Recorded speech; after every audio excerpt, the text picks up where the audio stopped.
Welcome to Scorpio Soul Time. I'm Ronique, and I appreciate you joining me here on my YouTube channel. We are finally here at April of 2022. I can't believe we're already through the first quarter of the year.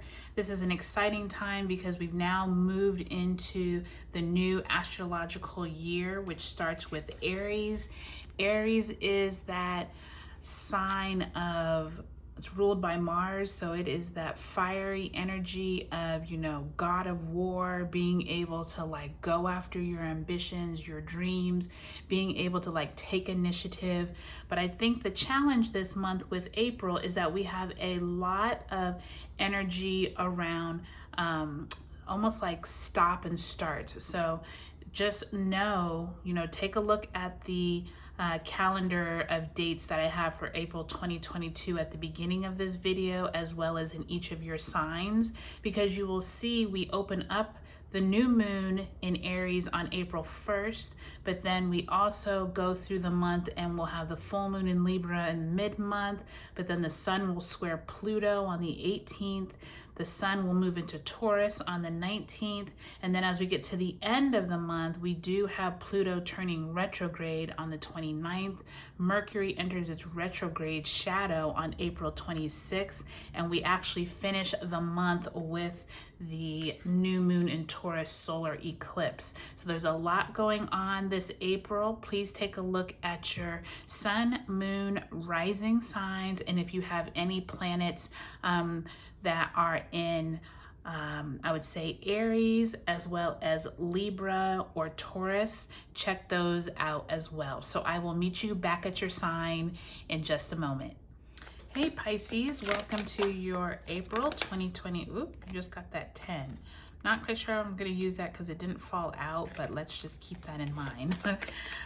Pisces, welcome to your April 2022 reading. I think it's interesting that we just saw that 10 of Swords because, your season is the last of the zodiac year, so possibly symbolizing some type of endings that already occurred, especially since we just past your sun season. So let's take a look at how the energy moves in April for you all. We're gonna do 2 cards per week just to see how the month plays out, and make sure you take a look at your sun, moon, and rising signs. So the first week we have the 2 of Swords, and literally you saw me shuffle. Literally Aquarius just got the 2 of Swords that first week. So you may want to take a look at their reading as well. And the Emperor, they got very similar cards. Second week, Wheel of Fortune in the reverse, as well as 2 of Cups in the upright position. So possibly some type of partnerships coming in. Third week of the month, you have the 3, or actually the 8 of, oh, that's just the, that's the 8 major arcana card, Strength. And you have the World card. So some type of endings possibly coming up for you that 3rd week of April. Lastly, you have the 9 of Wands that 4th week, along with the 6 of Swords. So I think what already is interesting to me, Pisces, is that by the end of the month, you're definitely moving away from something or rethinking moving away from something because you're just like tired and worn out. There's some kind of cycle you're definitely coming to towards the end of the month. But the first of the month, we started off with that new moon in Aries. Makes a lot of sense that you would get the Emperor card, which is ruled by Aries. You can see the ram's head here.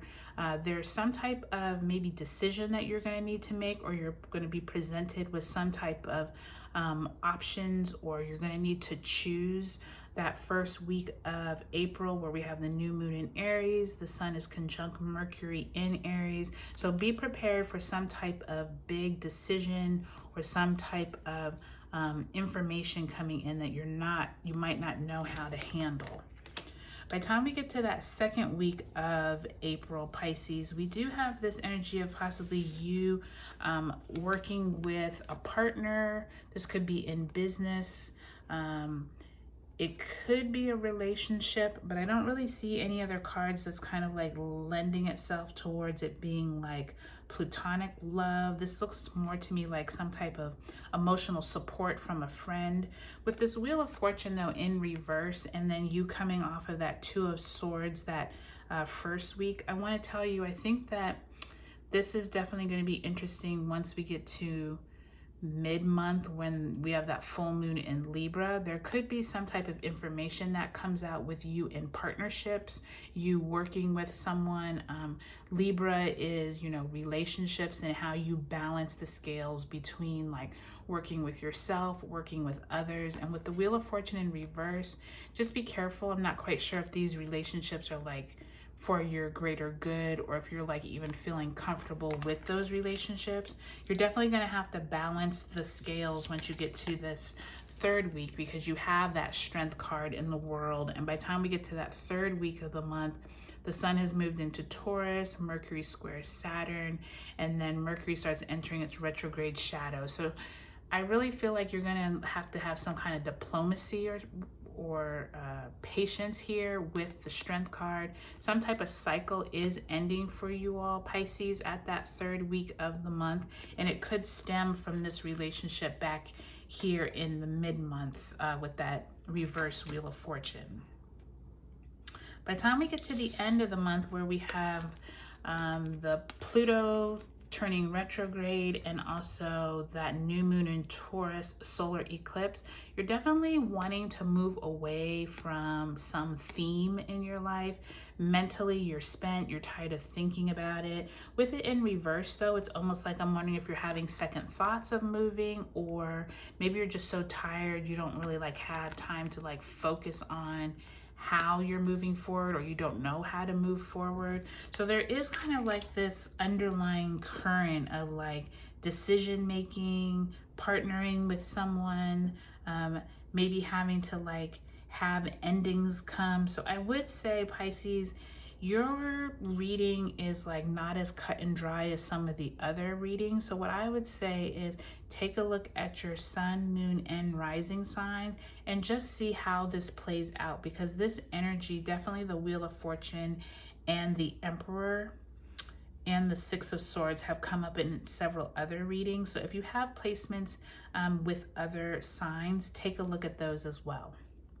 Okay, Pisces, I think this is going to be a good April 2022. I just think you're going to need to get your energies right at the beginning of the month, so that by the time you do reach this solar eclipse, new moon in Taurus at the end of the month, you really know what you want to move away from.